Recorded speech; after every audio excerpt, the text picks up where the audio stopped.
போன கவர்மெண்ட்ல வந்து ராமஜெயம் வந்து ஆக்கிரமிப்பு செஞ்சாங்க. நீதிமன்ற உத்தரவுகளே வாங்கினாலும் இங்க வந்து நீதி கிடைக்கல. ஆமா, அந்த மாதிரி வந்து இருக்குங்கிறதுனால இந்த விஷயம் வந்து இப்ப மற்ற இஸ்லாமிய அமைப்புகள் அவங்களுக்கு எல்லாருக்கும் தெரியும் தானே. கட்சி ஆபீஸ்க்கே கொடுங்க, எங்களுக்கு கொடுத்தீங்கன்னா நாங்க வந்து நிக்கிறோம் அப்படின்னு சொல்லி உங்கள் இடம் வந்து அதுக்குள்ள இருக்கு அப்படிங்கறத ஒத்துக்கிட்டு அவங்க வந்து ரிப்ளை பண்ணிருக்காங்க. ஆனா நாங்க பெட்டிஷனரு, எங்களை கூப்பிட்டு தான் வந்து அளக்கணும். ஆனா எங்கள் இல்லாமலே அளந்துட்டு ஏராளமான இஸ்லாமிய அமைப்புகள் கட்சிகள் இருந்தாலும் நாம் தமிழர் கட்சியுடைய தலைவர் சீமான் அவர்களுக்கும் நான் வந்து நன்றியை தெரிவிச்சுக்கிறேன். எடப்பாடியுடைய ஆட்சியில கூட இந்த மாதிரியான எந்த பிரச்சனைகளும் இல்லை. இந்த இடம் வந்து அப்படியே தான் வச்சிருந்தாங்க. எல்லாமே எனக்கு தெரியுது பாய், எங்களால ஒன்றும் செய்ய முடியாது பாய் அப்படின்னு சொல்லி அதுவும் வந்து குறிப்பிட்டு சொல்லணும்னா திராவிட முன்னேற்ற கழகம் சம்பந்தப்பட்டவர்களுடைய ஆட்சி, அதாவது அவங்க சம்பந்தப்பட்டவங்க அமைச்சர், முன்னாள் அமைச்சர்கள் அந்த மாதிரி அவங்களோட ஆக்கிரமிப்பில் இருக்கிறதுனால இந்து சமய அறநிலைத்துறைக்கு போட்டு இந்த இடத்தை நீங்க பாதுகாருங்க, அதுக்குதான் இந்த துறையே இருக்கு. அந்த மாதிரி நீங்க இஸ்லாமியர்களுடைய நலன் பாதுகாக்கின்ற அரசாங்கம் அவங்களுடைய சொத்துக்களை பாதுகாக்கிறதுக்காக இந்து சொத்துக்களை, அதாவது வந்து கோயில் சொத்துக்களை இன்னைக்கு பார்க்க வேண்டிய ஒரு நிர்பந்தம் வந்து திமுகவுக்கு இருக்கு. முஸ்லீமை பொறுத்த வரைக்கும் இலவச இணைப்பு அவங்களுடைய வாக்குகள் பிஜேபி வந்துருங்கிற ஒரு கணக்குல அவங்க ஒரு நாய் செத்து போனா கூட அதுக்கு வந்து ஒரு அதுக்குள்ள மரியாதை கூட ஒரு இஸ்லாமியன் செத்து போனாக்கா அதுக்கு இல்லை. இந்த வக்ஃபு திருத்த மசோதால ரொம்ப முக்கியமான அம்சம் வந்து என்னன்னா முஸ்லீம் அல்லாதவர்கள் வந்து இருக்கணும் அப்படின்னு சொல்லியிருக்காங்க. சரி, அது கூட வந்து அன்வர் ராஜாவை, செஞ்சி மஸ்தான் எல்லாம் நம்ம முஸ்லீமா தான் ஏத்துக்கணும். இது வந்து பின்னாடி ஒரு கால் நடைமுறைப்படுத்தப்பட்டுச்சுன்னா இதை வச்சு வக்ஃபு நிறுவனங்களை மிரட்டுறது யாரா இருப்பாங்கன்னு கேட்டீங்கன்னா பெரும்பாலும் முஸ்லீம்கள் தான் இருப்பாங்கிறது வேதனையான உண்மை.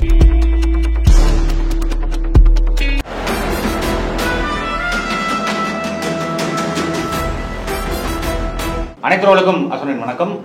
திருச்சியில வந்து மீர் ஹசனுல்லா ஷா தர்கா அப்படிங்கிற அந்த தர்காவினுடைய துணை செயலாளர் அண்ணன் ரிஸ்வான் அவர்கள் நம்மளோட இணைஞ்சிருக்காரு. அண்ணா வணக்கம். இந்த தொடர்ச்சியாக மீர் ஹசனுல்லா ஷா தர்காவுடைய இடங்கள், அதாவது வக்ஃபுக்கு சொந்தமான இடங்கள் தொடர்ச்சியாக ஆக்கிரமிக்கப்படுது அப்படிங்கறது வந்து ஒரு பக்கம் இருக்கு. இப்ப என்ன நிலைமையில இருக்கு அந்த தர்காவினுடைய இடங்கள்லாம், யார் கட்டுப்பாட்டுல இருக்கு, என்ன செஞ்சிட்டு இருக்காங்க? இந்த விஷயத்தை பொறுத்த வரைக்கும் நான் முதல்ல வந்து நாம் தமிழர் கட்சி நிர்வாகிகளுக்கும் நாம் தமிழர் கட்சியுடைய தலைவர் சீமான் அவர்களுக்கும் நான் வந்து நன்றியை தெரிவிச்சுக்கிறேன். ஏன்னா இந்த விஷயத்தை பொறுத்த வரைக்கும் ஏராளமான இஸ்லாமிய அமைப்புகள் கட்சிகள் இருந்தாலும் தன்னெழுச்சியாக வந்து அவங்களா முன்னாடி வந்து இதுக்கு முன்னாடி இன்னொரு விஷயத்திற்கு ஒரு ஆர்ப்பாட்டம் நடந்துச்சு, அதுலேயும் நீங்களாம் கலந்துக்கிட்டீங்க. அந்த அடிப்படையில் வந்து ஒரு இஸ்லாமிய அமைப்புகளும் கலந்து கொள்ளாத நிலையில் ஒரு நாம் தமிழர் கட்சி வந்தது எங்களுக்கு ஒரு சந்தோஷமாகவும் ஒரு பக்கபலமாகவும் ஒரு தைரியமாகவும் கடந்த திங்கட்கிழமை கூட நேரடியாக வந்து அந்த ஆமாம் அண்ணன் வந்து நேரடியாக வந்து பார்த்தாங்க. ஒரு இஸ்லாமிய அமைப்புடைய தலைவர்கள் கூட இது வரைக்கும் வரல அது சம்பந்தமாக. அந்த நிலையில் அவங்க வந்து நமக்கு ஒரு மிகப்பெரிய ஒரு பலமாக இருக்குது. அதனால் அதுக்கு நான் முதல்ல நன்றிகளை தெரிவிச்சுக்கிறேன். இப்போ இந்த சொத்துக்களை பொறுத்த வரைக்கும் தில்லை நகர், அதாவது திருச்சிராப்பள்ளி கோஆப்ரேட்டிவ் சொசைட்டி அந்த அண்ணா நகர் லே அவுட்டு போட்டதில் ஒரு குறிப்பிட்ட அளவு இடத்த வந்து வாங்கியிருக்கிறாங்க. அதாவது கோயில் நிர்வாகத்திலேருந்து வாங்கியிருக்கிறாங்க, வேறு சில வகுப்புகள்லேருந்து வாங்கியிருக்காங்க, அது போல் எங்கள்கிட்டருந்தும் வாங்கியிருக்கிறாங்க. அவங்க முறைப்படி வாங்கின சொத்து அப்படிங்கிறது அது மட்டும்தான். ஆனால் இது கவர்மெண்ட்டு, அதாவது அரசாங்க நிறுவனம் அப்படிங்கிற அடிப்படையில் அவங்க என்ன செய்கிறாங்கன்னா சகட்டு மணிக்கு எல்லா இடத்தையுமே வந்து அவங்க அந்த ஆளுங்கட்சி அந்த இதில் வந்து அவங்க வந்து செஞ்சுக்கிட்டே இருக்கிறாங்க. இப்போ இந்த அடிப்படையில் இந்த இடத்த பொறுத்த வரைக்கும் அப்படின்னு கேட்டாக்கா இதுக்கு பக்கத்தில் உள்ள இடம் நம்மள்டேருந்து அவார்டு போட்டு நம்மள்டேருந்து ஆர்டிஓ வந்து வாங்கி கொடுத்துருக்குறாரு. இப்போ இந்த இடம் இப்போ தற்போதைய சூழ்நிலை வரைக்கும் ஆன்லைன் பட்டாலேருந்து 100 வருஷத்துக்கு டாக்குமெண்ட் நம்ம பேரில் தான் இருக்குது. இது வந்து போன கவர்மெண்ட்டில் வந்து ராமஜெயம் வந்து ஆக்கிரமிப்பு செஞ்சாங்க, அது எல்லாருக்கும் தெரியும், அங்கே இருக்கக்கூடிய எல்லாருக்கும் தெரியும். அந்த நேரத்தில் வந்து ஆவணங்கள் எல்லாம் காமிச்சோம். அப்போது வந்து தமுக நிர்வாகத்துலேருந்து ரொம்ப அப்ஜெக்ஷன் பண்ணாங்க, இது வந்து இஸ்லாமியர்களுடைய சொத்து, இது வந்து விடக்கூடாது அப்படின்னு சொல்லிட்டு. இன்றைக்கி என்ன ஒரு சூழல் அப்படின்னு சொல்லி சொன்னாக்கா, அந்த வார்டுடைய கவுன்சிலர் வந்து தமுகவை சேர்ந்தவர் தான் இருக்கிறாங்க. இன்றைக்கி அவங்க எல்லாம் ஒரு கூட்டணியில் இருக்கிறனால அவங்க அமைச்சரை ஏற்று எதுவும் பேச முடியாது அப்படிங்கிற ஒரு கண்டிஷனில் இருக்கிறாங்க. ஸோ அந்த கண்டிஷனில் நாங்கள் அப்படி இருந்துமே நாங்கள் வந்து அமைச்சர்கிட்ட கொண்டு இந்த செய்திகள்லாம் கொண்டு போய் சேர்த்தா எங்களுக்கு அந்த இடத்த எங்களுக்கு வந்து வரி போட்டு கொடுங்க அப்படின்லாம் கேட்கும்போது அதை அவர் பெருசாக அதை என்ன சொல்ல உதாசீனம் செய்வதை போல் அதை மதிக்காமல் தான் அதை அலட்சியம் செஞ்சார். இந்த அடிப்படையில் நம்ம ஏற்கனவே இது சம்மந்தமாக நம்ம நீதிமன்றம் போக்குவரத்து அப்படின்னு சொல்லியெல்லாம் இந்த ரத்தீஷ் சரவணன் அந்த இடத்த பொறுத்த வரைக்கும் வக்ஃபு தீர்ப்பாயத்தில் நம்ம உத்தரவு வாங்கினோம். அது உங்களுக்கு தெரியும். அந்த உத்தரவு வாங்கியுமே அவங்க என்ன செஞ்சுட்ருக்காங்கன்னா ஃபர்தராக கட்டிக்கிட்டே இருக்கிறாங்க. இல்லை அது காவல்துறை தரப்புலையோ இல்லை அரசாங்கத்து தரப்புலையோ இப்படி ஒரு தடையானை இருக்குது அப்படின்றத நீங்கள் காமிச்சிங்களா? அது எல்லா பக்கட்டும் காய்ச்சல் எல்லாத்துக்குமே எல்லாருமே எல்லா பக்கட்டும் ஆவணங்களோடு நம்ம சமர்ப்பிச்சிருக்கோம். சமர்ப்பித்தா அவங்க வந்து என்ன செய்கிறாங்கன்னா ஆளுங்கட்சி பின்னாடி இருக்கிறாங்க அப்படிங்கிற ஒரு தைரியத்தில் அவங்க பாட்டுக்கு தொடர்ந்து கட்டிக்கிட்டே இருக்கிறாங்க. ஸோ நீதிமன்ற உத்தரவே வந்து வாங்கியே இந்த நிலைமையில் தான் இருக்குது. இன்றைக்கி வந்து நம்ம வக்ஃபு சொத்தை காப்பாற்றுறத இதற்கு முன்னாடி வந்து இந்த ஆய்வாளர் அவர் வந்து என்ன செஞ்சார்னா, இது வந்து நீதிமன்றமே இல்லை அப்படின்லாம் சொன்னார். இது வக்ஃபு தீர்ப்பாயங்கிறது ஒரு நீதிமன்றமே இல்லை, இதெல்லாம் நாங்கள் வந்து இதுக்கெல்லாம் நாங்கள் வந்து இந்த உத்தரவெல்லாம் நாங்கள் அமல்படுத்த முடியாது அப்படின்னு சொல்லிட்டார். அதுக்கப்புறம் இது நீதிமன்றம் தான் அப்படின்னு சொல்லிட்டு அதுக்கப்புறம் உரிய ஆவணங்களை நம்ம தகவல் அறியும் உரிமை சட்டத்தில் வந்து கேட்டு வாங்கின பிறகு கொண்டு போய் வந்து இது மாதிரி வந்து இந்த நீதிமன்றமும் வக்ஃபு தீர்ப்பாயமும் நீதிமன்றம் தான், அதனால் இந்த உத்தரவை வந்து நீங்கள் அமல்படுத்தணும் அப்படின்னு சொல்லும்போது உடனே என்ன செஞ்சாங்கன்னா அந்த அதிகாரியை மட்டும் வேல்முருகனை மட்டும் ட்ரான்ஸ்ஃபர் போட்டுட்டு இடமாற்றம் பண்ணிவிட்டு அந்த மேட்டரை விட்டுட்டாங்க. அதுக்கப்புறம் நம்ம பல முறை காவல்துறை அதிகாரிகளை தொடர்ந்து இந்த மாதிரி அவங்க கன்ஸ்ட்ரக்ஷன் பண்ணிக்கிட்டே இருக்கிறாங்க. அஸ்திவாரம் தோண்டக்கூடிய நிலையில் 2 உத்தரவுகள் வாங்கணும். அதாவது கட்டடம் கட்டக்கூடாது, அந்த சைட்டுக்குள்ளே யாரும் வந்து உள்ளே நுழையக்கூடாதுன்னு சொல்லி 2 விதமான இடைக்கால பொறுத்துக்கட்டளைகள் வாங்கி அது தற்போது வரைக்கும் நடைமுறையில் இருக்குது. இருந்தாலும் தொடர்ந்து வேலை செஞ்சுக்கிட்டே இருக்கிறாங்க. அது சம்மந்தமாக நம்ம காவல்துறை உயரதிகாரிகளை சந்திக்கும் போதும் அதாவது என்ன எல்லாருமே வந்து தான் தலை உருண்டக்கூடாது அப்படிங்கிற ஒரு கண்டிஷனில் அவங்க வந்து என்ன செய்கிறாங்கன்னா அதை மலுப்பலான பதில்களை தான் வந்து சொல்லிட்டு இருக்கிறாங்க. இப்போ இந்த இடத்த ஆக்கிரமிக்கிறது அது வந்து ஒரு பிரைவேட்டு ஒரு 2 பேர் வந்து தனியார் ஆக்கிரமிச்சிருக்காங்க. இப்போ இந்த இடத்த சதுரடி இருக்குல்ல, இதை வந்து யார் ஆக்கிரமிக்கிறாங்க? இந்த இடத்த பொறுத்த வரைக்கும் என்னன்னு கேட்டிங்கன்னா, இப்போ திருச்சியில் வந்து சிட்டி கிளப் வந்து 2 இடத்துல இருந்து அந்த விஐபிங்க சூதாடுறது இந்த மாதிரி மணமகிழ் மன்றம் அது வந்து திருச்சியில் இருந்த 2 கிளப்புகள் எடுக்கப்பட்டிருக்கு. இப்போ அவங்களுக்கு ஒரு இடம் தேவைன்னு சொல்லி அவங்க வந்து பார்த்துட்டு இருக்கும்போது இந்த இடத்துல வந்து கட்டணும். இது வந்து பார்க் அப்படின்னா பப்ளிக் உரிய பார்க்கு கூட இது கிடையாது. இது வந்து அந்த மாதிரி விஐபிகள் வந்து மட்டுமே வந்து அனுபவிக்கக்கூடிய வகையில் இருக்கக்கூடியதை வேறு ஏதோ சொத்துகளே இருந்து திருச்சியில் வந்து இடமே இல்லை அப்படிங்கிற மாதிரி இது ஒரு தர்காவுடைய சொத்து என்பது அமைச்சருக்கு நன்றாக தெரியும். அது சம்மந்தமாக ஏற்கனவே அவர்கிட்டையும் நம்ம நேரடியாக தெரிவிச்சிருக்கோம். அந்த கவுன்சிலர்கிட்டையும் நம்ம இது சம்மந்தமாக தெரிவிச்சிருக்கோம். இது இந்த மாதிரிலாம் இருக்குது, ஆவணங்கள் இருக்குது அப்படின்லாம் தெரிவிச்சிருந்துமே அதை வந்து காதில் வாங்கி கொள்ளாமல் அதிகாரம் தங்கள் கையில் இருக்குங்கிற அடிப்படையில் அவங்க தொடர்ந்து வந்து என்ன செஞ்சிட்ருக்காங்கன்னா ஃபர்தராக ப்ரொசீட் பண்ணிகிட்டே இருக்காங்க. டெண்டர் விட்டாங்க. இது சம்மந்தமாக நீதிமன்றத்துக்கு நம்ம தனியாக அது ஒரு இது செஞ்சுருக்கோம் அப்படின்னு சொன்னாலும் நீதிமன்ற உத்தரவுகளே வாங்கினாலும் இங்கே வந்து நீதி கிடைக்கல. ஆமாம், அந்த மாதிரி வந்து இருக்குங்கிறதுனால நம்ம இதை வந்து வெளியில் கொண்டு வரணுங்கிற ஒரு நிர்பந்தம் நமக்கு. ஏன்னா இது வந்து நீதிமன்றத்தை நாடி இது சட்டப்பூர்வமான ஏன்னா இப்போ உங்களுக்கு டாக்குமெண்ட் இருக்குன்னா இது சட்டப்பூர்வமாக தான் கொண்டு போக முடியும். ஆமாம், இப்போ சமூக வலைதளத்தில் நம்ம பேசுறது மூலியமாவோ இல்லை இதை சமூக வலைதளத்தில் கொண்டு வரது மூலியமாவோ தீர்வு கிடைக்கும்னு நீங்கள் நினைக்கிறீங்களா? ஏற்கனவே நீதிமன்றத்துக்கு போய் எங்களுக்கு அந்த நீதிமன்ற உத்தரவு வாங்கியுமே நமக்கு அந்த நீதிமன்ற உத்தரவை அமல்படுத்த மாட்டேங்கிறாங்க. ஸோ அப்போ நீதிமன்ற உத்தரவே வந்து என்ன அதுக்கும் மேலே இங்கே வந்து அதிகாரம் இருக்குது, நீதிமன்றத்துக்கும் மேலே இங்கே நாங்கள் தான் அப்படின்ற மாதிரியான ஒரு சூழல் வந்து இங்கே இருக்குது. அதனால் அதை வச்சு அவங்க வந்து என்ன செய்கிறாங்கன்னு கேட்டாக்கா அதை நம்ம வெளியே கொண்டு வரணும். இன்றைக்கி வந்து ஒரு வக்ஃபு தீர்ப்பாயத்துடைய உத்தரவு வாங்கினாலும் இன்றைக்கி வந்து முஸ்லீம் சொத்து அதாவது வந்து வக்ஃபு ப்ராப்பர்ட்டி அப்படின்னு சொன்னாக்கா என்ன வேணாலும் செய்யலாங்கிற ஒரு மனநிலை ஆளுங்கட்சிக்கு இருக்குது. இதை வெளியே கொண்டு வரணுங்கிறதுக்காக தான் அதை நம்ம சமூக வலைதளம் அந்த தனியார் தான் வந்து அங்கே ஒரு மணமகிழ் மன்றம் தொடங்க போகிறாங்க அப்படின்னா அதுக்கு மாநகராட்சி ஏன் வந்து இவ்வளவு முக்கியத்துவம் கொடுக்கணும்? இல்லை அங்கே வந்து அவங்களுக்கு தனியாருக்கு இடம் எதுவும் அவங்க வாங்கியிருக்கிறாங்களா? அது பக்கத்தில் வக்ஃபு சொத்துக்கு பக்கத்தில் இருக்கிற இடங்கள்ல இல்லை அதாவது வந்து வக்ஃபு சொத்துன்னு சொல்லி வாங்கினது அவங்க தனி இடங்கள். அதெல்லாம் இப்போ உழவர் சந்தையாகவும் வாட்டர் டேங்க் பில்டிங் இப்போ எம்பி ஆஃபீஸெல்லாம் இருக்குல்ல, அதெல்லாம் அந்த பில்டிங்கில் இருக்குது. அது மீரசல்லா சதுரகத்திலிருந்து வாங்கின ப்ராப்பர்ட்டி தான். அதற்கு பின்னாடி உள்ள இடங்கள், அதாவது வந்து மனமகிழ்ச்சி பூங்கா தனியார் பார்ட்டிக்கு வந்து அவங்க மனமகிழ் மன்றத்தை வந்து அவங்களுக்கு தனியார் பார்ட்டிக்கெல்லாம் கொடுக்கல, கவர்மெண்ட்டே அது அவங்களுக்கு கட்டி கொடுக்குது. கவர்மெண்ட் ப்ராஜெக்ட் அது டெண்டர் கொடுத்துருக்குறாங்க. ஆமாம் ஆமாம், டெண்டர் வந்து கொடுத்துருக்குறாங்க, ஓப்பன் டெண்டர்.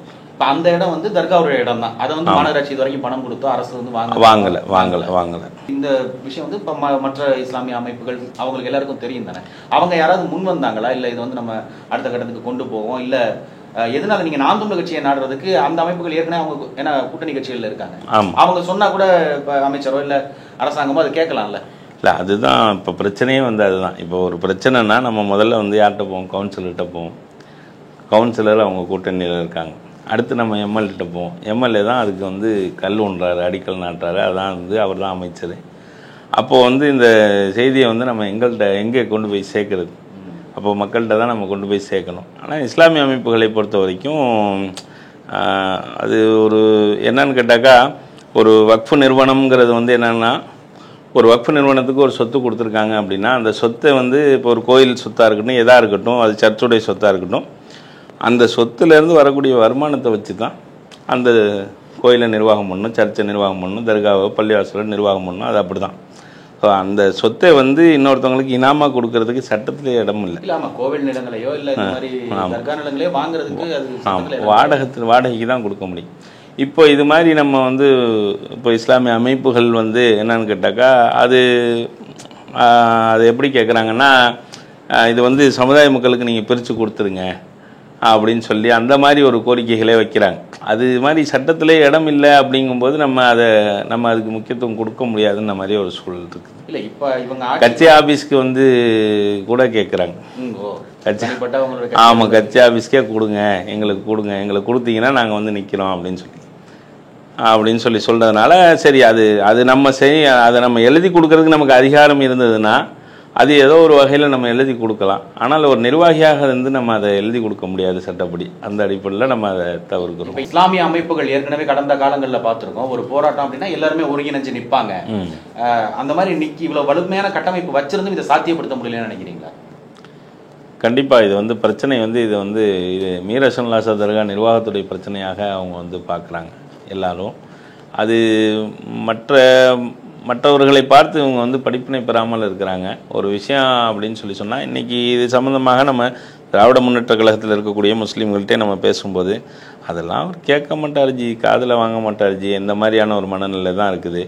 மற்றபடி வந்து யாரும் வந்து ஒரு பிரச்சனையை வந்து அதை வந்து இந்த பிரச்சனை வந்து ஒரு சொத்து, இது வந்து இஸ்லாமியர்களுடைய சொத்து, இது வந்து அநியாயமான முறையில் இதை அபகரிக்கிறாங்க, அதை வந்து மீட்கணும் அப்படிங்கிற ஒரு தன்னெழுச்சியோடு வந்து வரல. ஆனால் இது வந்து கண்டிப்பாக இந்த மாதிரி வந்து இந்த சொத்தை வந்து மீட்டு கொடுக்கணும்னு சொல்லி நம்ம வந்து எதிர்பார்க்குறோம். அந்த கோரிக்கையை வந்து இந்த வீடியோவின் வாயிலாக கூட நம்ம எல்லா இஸ்லாமிய அமைப்புகளுக்கும் வைக்கிறோம். இல்லை, அதில் குறிப்பாக இந்த தர்கா வழிபாட்டின் மீது நம்பிக்கை இல்லை, அதனால தான் இவங்கெல்லாம் வரல அப்படின்ற மாதிரி ஒரு அந்த மாதிரி தர்கா வழிபாட்டில் நம்பிக்கை இல்லை அப்படிங்கிறதெல்லாம் அது அப்படியெல்லாம் சொல்ல முடியாது. இப்போ அனார்பாக் தர்காவில் இப்போ நிர்வாகத்தில் இருக்கக்கூடியவங்கெல்லாம் அதில் வந்து அதாவது பாதி பேர் வந்து பல்வேறு தவீத் அமைப்புகளில் இஸ்லாம் அமைப்புகளில் இருக்கவங்க தான் இருக்கிறாங்க. அது நம்பிக்கை இல்லை அப்படிங்கிறதெல்லாம் ஒன்றும் இல்லை, அந்த மாதிரியெல்லாம் எதுவும் இல்லை. அதாவது வந்து எல்லாரும் வந்து அதெல்லாம் சொல்ல, இது நம்மளோட வேலை இல்லை அப்படின்ற மாதிரி அவங்க வந்து நினைக்கிறாங்க. இதை சார்ந்து தான் வந்து இந்த சொத்துக்களை வைத்து தான் இந்த சமுதாயத்தை டெவலப் பண்ண முடியும் அப்படிங்கிற ஒரு புரிதல் வந்து அவங்களுக்கு இல்லை. அந்த புரிதல் அதாவது அதை மீட்டாச்சுன்னு சொல்லி சொன்னாக்கா அதை வைத்து எத்தனையோ சமுதாயத்தில் இருக்கிறவங்களுக்கு தேவையான அந்த என்ன சொல்கிற அடிப்படை தேவைகள், கல்வி, மருத்துவம் போன்ற விஷயங்களுக்கு நம்ம அதை வந்து பயன்படுத்தலாம். ஒரு சமூகத்தை வந்து இந்த வருமானத்தை வச்சு நம்ம ஒரு நல்ல ஒரு செழிப்பான ஒரு சமூகமாக வந்து மாற்ற முடியும். ஆக இந்த மாதிரியான ஒரு நோக்கத்தோடு அதை வந்து அவங்க எண்ணி இதில் வந்து எதிர்காலத்தில் இதில் வந்து இந்த நல்ல காரியத்தில் நம்மளும் கலந்துக்கணுங்கிற அடிப்படையில் இந்த சொத்துக்கள் பாதுகாப்பில் முஸ்லீம்கள் தன்னெழுச்சியாக வந்து கலந்துக்கணும், எல்லா அமைப்புகளும் வந்து கலந்துக்கணும்னு நம்ம விரும்புகிறோம். இறைவன் என்ன வந்து ஒரு பேர் அழைப்பாக கூட நம்ம கண்டிப்பாக தாராளமாக இதை வந்து நீங்கள் முதலமைச்சருக்கோ, ஏன்னா இப்போ இங்கே வந்து எம்எல்ஏக்கள் அவங்களுடைய விருப்பத்தை கூட அவங்க செய்யலாம், முதலமைச்சருக்கு நீங்கள் இதை வந்து கடத்திருக்கீங்களா, இல்லை அவங்களுக்கு வந்து இது மேல்மட்டத்துக்கு சொல்கிறேன், முதலமைச்சருக்கோ இல்லை வேற யாருக்கும் வந்து இந்த தகவலை கடத்திருக்க அந்த மாதிரி வக்ஃபு சொத்துக்கள் தொடர்ச்சியாக பறிக்கப்படுது அப்படின்னு?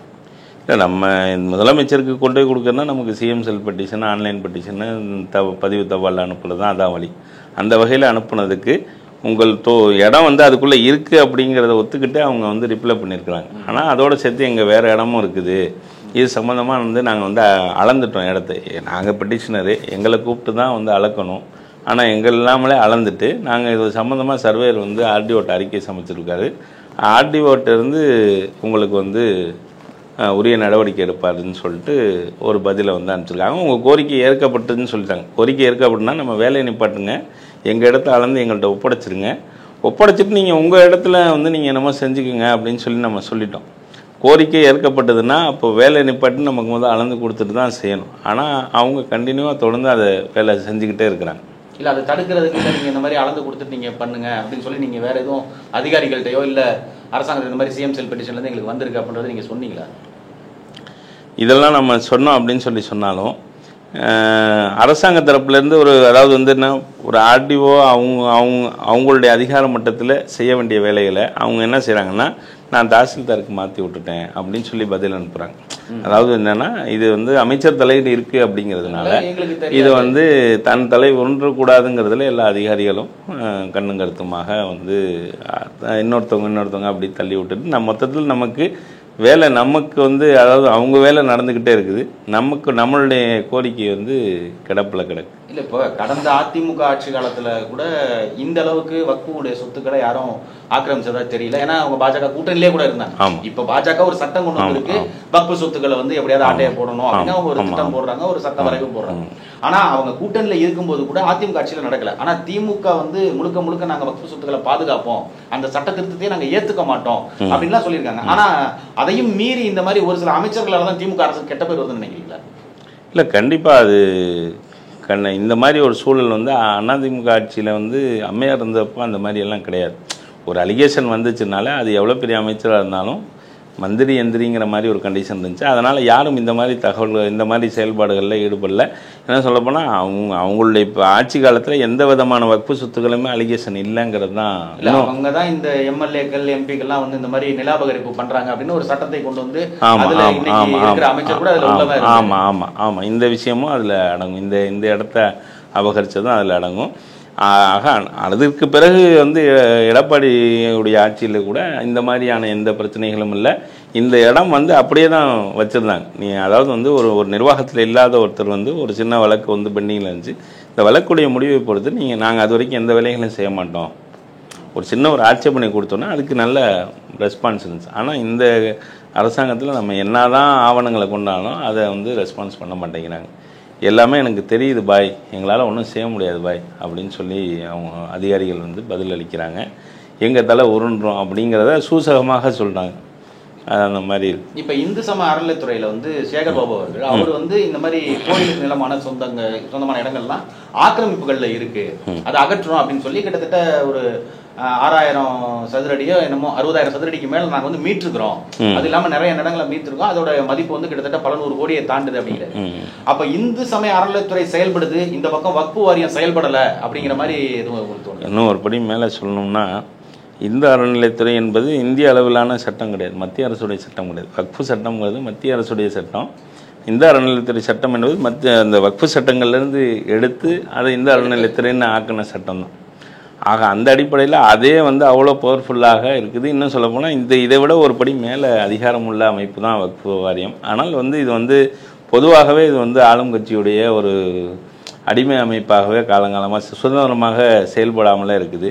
இது எல்லாமே மேக்ஸிமம் அதிகபட்சமாக இதை அபகரித்தது எல்லாமே வந்து பெரும் விஐபிகளாக இருப்பதனாலையும், அதுவும் வந்து குறிப்பிட்டு சொல்லணும்னா திராவிட முன்னேற்ற கழகம் சம்மந்தப்பட்டவர்களுடைய ஆட்சி, அதாவது அவங்க சம்மந்தப்பட்டவங்க அமைச்சர், முன்னாள் அமைச்சர்கள் அந்த மாதிரி அவங்களோட ஆக்கிரமிப்பில் இருக்கிறதுனால இது சம்மந்தமாக எந்த அதிகாரிகள் வந்தாலும் அதை பெருசாக வந்து நடவடிக்கை எடுக்கிறது கிடையாது. இது அம்மையார் இருந்த வரைக்கும் அது சூழல் இருந்துச்சு. ஏதோ இன்றைக்கி இல்லைனாலும் ஒரு நாளைக்கு ஒரு காட்சிகள் மாறுன்ற மாதிரி ஒரு சூழல் இருந்துச்சு. ஆனால் இன்றைக்கி அது மாதிரி இல்லை. இல்லை, இப்போ பிரதிநிதித்துவ அடிப்படையில் இப்போ இந்து சமய அறநிலைத்துறை அதை பார்க்கறதுக்கு திமுகவில் ஒரு அமைச்சரை போட்டிருக்கிறாங்க. அவர் வந்து நான் கோவில் நிலங்களை மீட்கிறேன், இதன் மூலியமாக எங்களுக்கு அவங்க அது தேர்தல் அரசியல் வாக்கு அரசியலாக கூட இருக்கலாம், அப்போ அதை மீட்கிறதுக்காகவாது நான் களத்தில் நிற்கிறேன் அப்படின்ற அளவுக்கு அந்த சொத்துக்களை அவங்க மீட்டெடுக்கிறாங்க. அப்படி ஒருவேளை இந்த மாதிரி வக்ஃபு வாரியத்துக்குன்னும் அதே போல சர்ச் தேவாலயங்கள் அவங்களுக்கான அந்த இடங்கள் அதை பராமரிக்கிறதுக்கு தனித்தனியா அமைச்சர் போட்டா இந்த இடங்கள் மீட்கப்படும் அப்படிங்கிற அந்த மாதிரி ஒரு பார்வை எதுவும் இருக்கா? இல்லை, தேவாலயங்கள்லேருந்து அந்த மாதிரி எதுவுமே இல்லை. அவங்க ஆரம்பத்துலேருந்து அவங்கள்ட்ட எந்த சொத்துக்களுமே அந்த மாதிரி நீங்கள் நீதிமன்றத்திலே அவங்களுடைய வழக்குகள் அதிகமான வழக்குகள்லாம் இருக்காது. இப்போ மற்ற இந்து அறநிலையத்துறையில் ஒரு 100 வழக்கு பதிவாகுதுன்னா ஒரு ஆண்டுக்கு ஒரு உதாரணத்துக்கு வக்ஃபு சட்டத்தில் ஒரு 200 வழக்கு பதிவாகுதுன்னா சர்ச்சு சம்மந்தப்பட்ட பிரச்சனைகளில் ஒரு வழக்கு அல்லது அதிகபட்சம் ஒரு 10 வழக்கு தான் பதிவாகும், அவ்வளோதான். ஆனால் அவங்களுடைய ப்ராப்பர்ட்டி இல்லாமல் நீங்கள் எந்த குக்கிராமத்தில் இருந்துச்சுனாலும் அதை முறையாக சுற்றுச்சுவர் எடுத்து முறையாக பராமரித்து அதை கரெக்டாக அதை மெயின்டைன் பண்ணிகிட்ருப்பாங்க. கிறிஸ்துவ அறநிலை அதாவது அவங்களுடைய சர்ச்சு சம்மந்தப்பட்ட சொத்துக்கள் பாதுகாப்பாக இருக்குது. அந்த நிறுவனங்கள் அவங்க எல்லாமே அது என்ன சொல்கிறது, எல்லாமே படித்தவர்கள், அந்த மாதிரி நபர்கள் அது ஆரம்பத்திலேருந்து அதை சரியாக நிர்வகிச்சுக்கிறாங்க. இப்போ இது முஸ்லீம்களுடைய சொத்தை பொறுத்த வரைக்கும் என்னென்னு கேட்டாக்கா ஒரு பிரேக் இந்த படிப்பறிவு இல்லாமல் போனது ஒரு பிரேக்காக இருக்குது. அதனால் சரி நம்ம இடம் தான் அப்படிங்கிற ஒரு கணக்கில் அது என்றைக்கு இருந்தாலும் அப்படின்ற மாதிரி பராமரிப்பு இல்லாமல் கிடந்தது தான் இந்த ஆக்கிரமிப்புக்கு ஒரு முக்கியமான காரணம். இது அமைச்சர் போடணும் அப்படிங்கிற ஒரு கோரிக்கை நாங்கள் என்னன்னா ஒரு இந்துவை எடுத்து இந்து சமய அறநிலைத்துறைக்கு போட்டு இந்த இடத்த நீங்க பாதுகாருங்க, அதுக்கு தான் அந்த துறையே இருக்கு, அந்த துறைக்குள்ள அந்த கோவில்ல என்ன நீங்க கொடுக்கணும், எந்த மாதிரி வழிபாடு முறைகள் இருக்கணும், இதுக்கெல்லாம் ஒரு அமைச்சரை அந்த மாதிரி நீங்க இஸ்லாமியர்களுடைய நலன் பாதுகாக்கின்ற அரசாங்கம் அவங்களுடைய சொத்துக்களை பாதுகாக்கிறதுக்காக ஒரு இஸ்லாமியர் அமைச்சரா போட்டு வச்சிருந்தா இந்த இது நடக்காது இல்ல. இந்து சொத்துக்களை அதாவது கோயில் சொத்துக்களை இன்னைக்கு பார்க்க வேண்டிய ஒரு நிர்பந்தம் திமுகவுக்கு இருக்குது. முஸ்லீமை பொறுத்த வரைக்கும் இலவச இணைப்பு அவங்களுடைய வாக்குகள் பிஜேபி வந்துருங்கிற ஒரு கணக்கில் அவங்க ஆட்டோமேட்டிக்காக அந்த வாக்குகளை வாங்கிக்குவாங்க. அதனால் அந்த முஸ்லீம் சொத்தை கேர் எடுத்து அதை சிறப்பு கவனம் எடுத்து கண்காணிக்கணுங்கிற அவசியம் இல்லை. இப்போ நீங்கள் இந்த வக்ஃபு திருத்த மசோதாவை சொன்னீங்க, அதில் கூட தமிழ்நாட்டில் நாங்கள் இந்த சட்டத்தை அமல்படுத்த மாட்டோம்னு சொல்லியிருக்கார். அது வரவேற்கத்தக்க ஒரு விஷயமாக இருந்தாலும் இன்னும் ஒரு படி மேலே என்ன செய்யலாம் அப்படின்னு கேட்டாக்கா, இதே மாதிரி ஒரு இந்து அறநிலையத்துறைக்கு எப்படி ஒரு தனி அமைச்சர் இருக்குதோ இது மாநில சட்டமாகவே நாங்கள் ஆக்கிக்கணும்னு சொல்லி ஒரு சிறப்பு சட்டத்தை உருவாக்கி அதை இதை விட அதாவது எப்படி இந்து அறநிலையத்துறையில் எப்படி பவர்ஃபுல்லாக இருக்குதோ அதே மாதிரி ஒரு அதிகாரமிக்க ஒரு அமைப்பாக மாற்ற முடியும். அவர் விரும்புகிறார். இல்லை, இப்போ இந்த மத்திய அரசு சட்டமாக இருக்கிறதுனால தான் மாநில அமைச்சருக்கு அதில் அதிகாரம் இல்லை சட்டப்படி. சட்டமன்றத்தில் தீர்மானம் நிறைவேற்றல ஒன்றும் இல்லை. சட்டமன்றத்தில் இப்போ அவங்க நினைச்சாங்கன்னா இப்போ ஒரு சிறப்பு சட்டமாக புதிய சட்டமாக வக்ஃபுக்காக தாராளமாக செய்கிறதுக்கு அவங்களுக்கு எந்த தடையும் இல்லை. பெரும்பான்மையாக இருக்கிறாங்க, யாரும் எந்த எதிர்ப்பும் தெரிவிக்க போகிறதில்லை. இந்த சட்டங்கள் நீங்கள் ஒரு சட்டம் கொண்டு வந்தீங்கன்னா அதிமுக எதிர்க்கட்சியாளர் கூட எதிர்க்க வாய்ப்பு இல்லை. அவங்களுக்கும் அந்த இஸ்லாமுடைய வாக்கு வேணும் அப்படின்னு கண்டிப்பாக அவங்க அதை விட்டு கொடுத்து தானே போவாங்க. கண்டிப்பாக அது செய்யணும். ஆனால் அது இந்து அறநிலையத்துறைக்கு அவங்க காட்டுற முக்கியத்துவம் இதுக்கு காட்டணுங்கிற அழுத்தம் அவங்களுக்கு இல்லை. என்ன காரணம்னு கேட்டாக்க எப்படி இருந்தாலும் பிஜேபி வந்துருங்கிற மாதிரி ஒரு மனநிலை ஒரு பயத்தை அச்சத்தை ஏற்படுத்தி எப்படியாவது இஸ்லாமியர்கள் வாக்குகளை வாங்கிக்கலாம் அப்படின்னு சொல்லி அவங்க நினைக்கிறாங்க. அதனால் இந்த வக்ஃபு சொத்துக்கள் சம்மந்தமாக ஒரு பாராமுகமாக வக்ஃபு சொத்துக்கள்னு இல்லை, பொதுவாக என்னன்னு கேட்டாக்கா இன்றைக்கி ஒரு நாய் செத்து போனால் கூட அதுக்கு ஒரு அதுக்குள்ள மரியாதை கூட ஒரு இஸ்லாமியன் செத்து போனாக்கா அதுக்கு இல்லை. அந்த மாதிரி ஒரு சூழலில் தான் இன்றைக்கி இந்தியாவில் முஸ்லீம்கள் இன்றைக்கி நீதிமன்றத்திலே என்ன சொல்கிறாங்கன்னா உயர்ந்த சமூகத்தை சேர்ந்த ஒருவரை கொலை செஞ்சுறாங்க. அதை நீதிமன்றத்தில் இப்போ கேட்கும்போது நான் முஸ்லீம் நினச்சி கொண்டுட்டேன்னு சொன்னேன். இன்றைக்கி சூழல் அந்த மாதிரி இருக்குது. அப்போ முஸ்லீம்னா கொல்லலாங்கிற ஒரு மனநிலை அதை யாரும் கேள்வியாக கூட கேட்கலை. ஆக இந்த நிலையில் தான் இருக்குது. இதே மனநிலையில் தான் ஆளுங்கட்சிகள் இங்கேயும் சரி இப்படியெல்லாம் இருக்குது, நம்ம தான் இவங்களுக்கு இருக்கிறோம், வேறு வழி கிடையாது, ஸோ அதனால் இவங்க என்ன வேணாலும் எவ்வளோ அடித்தாலும் தாங்குவாங்க அப்படிங்கிற ஒரு மனநிலையில் அவங்க அதை மேம்போக்கா அறிக்கைகள்லேயே அப்படியே ஓட்டிகிட்ருக்காங்க. எப்படி இதுக்கு முன்னாடி நாங்கள் நிதி பெறுவதற்கு அறிக்கை தருவோம்னு சொல்லிட்டு போன ஆட்சியில் எப்படி செஞ்சுட்டு இருந்தாங்களோ அதுபோல் இவங்க மேம்போக்கா அறிக்கைகளில் இது மாதிரி செய்ய மாட்டோம், ஆக்கப்பூர்வமாக ஏதாவது செய்யணுன்னா அவங்கள்ட்ட முழு அதிகாரம் இருக்குது, தாராளமாக அதை செய்யலாம். இது எதிர்கட்சியும் நீங்கள் சொன்ன மாதிரி எதிர்க்க மாட்டாங்க. ஏன்னா அவங்களுக்கும் அந்த ஓட்டு வேணும் அப்படிங்கிறதுனால தாராளமாக அதை செய்யணுங்கிறது நம்ம கோரிக்கை. சரிண்ணா, இப்போ தொடர்ச்சியாக இந்த வக்ஃபு சொத்துக்கள் இப்படி திருச்சியில பறி போயிட்டு இருக்கு. இது இங்க இருக்கிற மக்களுக்கும் தெரியும். இஸ்லாமிய மக்களுடைய மனநிலை என்னவா இருக்குது? இல்ல உண்மையிலுமே அவங்க இந்த எண்ண ஓட்டத்தில் தான் இருக்காங்க, பிஜேபி வந்துடும் அப்படிங்கிறதுனால நம்ம இடம் போனாலும் பரவாயில்ல, நம்ம உரிமைகள் போனாலும் பரவாயில்ல, அந்த மனநிலையில இருக்காங்களா? இல்ல எதா இருந்தாலும் எதிர்த்து போராடணுங்கிற மனநிலையில இருக்கிறாங்களா உங்களுடைய பார்வையில? என்னுடைய பார்வையில் நமக்கு ஏதாவது கிடைக்குமாங்கிற மனநிலை உள்ளவங்க பெரும்பாலான மக்கள் இருக்கிறாங்க. அதாவது ஒரு இடத்துக்கு போய் நிற்கிறோம்னா நமக்கு எதாவது கிடைக்குமா, நமக்கு எதாவது இடம் தருவாங்களா, அதை பற்றி ஒன்றும் பிரச்சனை இல்லை. அது ஒரு வாடகை ஒப்பந்தம் போட்டுட்டு கொடுக்கறத பற்றி ஒன்றும் பிரச்சனை இல்லை. அது அந்த அடிப்படையில் அந்த ஒப்பந்தத்தை அவங்க கடைசி வரைக்கும் நீடிச்சிருப்பாங்கன்னா, ஏன்னா அதுலேருந்து வரக்கூடிய வருமானத்தை வச்சு தான் நம்ம நிர்வாகத்தை பண்ண முடியும். அந்த மாதிரியான ஒரு மனநிலை மக்கள்கிட்ட இல்லை. இன்னும் ஒரு படி மேலே சொல்லணும்னா, இப்போ இந்த வக்ஃபு திருத்த மசோதாவில் ரொம்ப முக்கியமான அம்சம் வந்து என்னென்னா, அதில் வந்து 2 முஸ்லீம் அல்லாதவர்கள் வந்து இருக்கணும் அப்படின்னு சொல்லியிருக்காங்க. சரி, அது கூட வந்து அன்வர் ராஜாவை, செஞ்சி மஸ்தான் எல்லாம் நம்ம முஸ்லீமாக தான் ஏற்றுக்கிறோம். அந்த அடிப்படையில் ஒரு ராமசாமியோ குப்புசாமியோ ஏற்றுக்கிறதுல எந்த பிரச்சனையும் இல்லை. 2 பெண்கள் வந்து இருக்கணும் அப்படின்னு சொல்லி சொன்னாங்க. அதுவும் கூட ஒன்றும் பெரிய பிரச்சனை இல்லை. அதனால் ஒரு பெரிய பாதிப்புகள் ஏற்படுது. அதில் என்னென்னா, 12 வருடங்கள் வந்து ஒருத்தங்க வந்து வாடகைதாரராக இருந்தாங்கன்னா, அந்த வாடகைதாரராக இருக்கக்கூடியவங்க அந்த இடத்த உரிமை கோரலாம். அவங்க சிவில் ஷூட்ல இருக்கிறது இந்த மாதிரி வாடகைக்கு வந்து வீட்டில் இருக்கிறாங்க, அவங்க 12 வருஷத்துக்கு மேல இருந்தா அவங்களுக்கு அந்த பில்லு இல்லை, அவங்களுக்கான அந்த உரிமைகளை அவங்க கோரலான்னு சாதாரணமாக எப்படி இருக்கும், அது வக்ஃபு சொத்துக்களுக்கும் ஆமாம் அதே மாதிரி வந்து கொண்டு வராங்க. இன்னும் சொல்லப்போனால் இது வந்து வக்ஃபு வாரியத்தையும் சிதைச்சிடும் இந்த சட்டம். வக்ஃபு சொத்துக்களையும் சிதைச்சிடும், வக்ஃபையும் சிதைச்சிடும். அதாவது வந்து அந்த மாநில அரசுடைய அந்த அமைப்பையும் சிதைச்சிடும், இந்த வக்ஃபு சொத்துக்களையும் இதை காலி பண்ணிடும். அதை சொத்தை நம்பி இருக்கக்கூடிய அந்த வக்ஃபு நிறுவனம் இருக்குல்ல, அதையுமே காலி பண்ணும். ஏன்னா இந்த வருமானத்தை வச்சு தான் அதை ஓட்டணும்.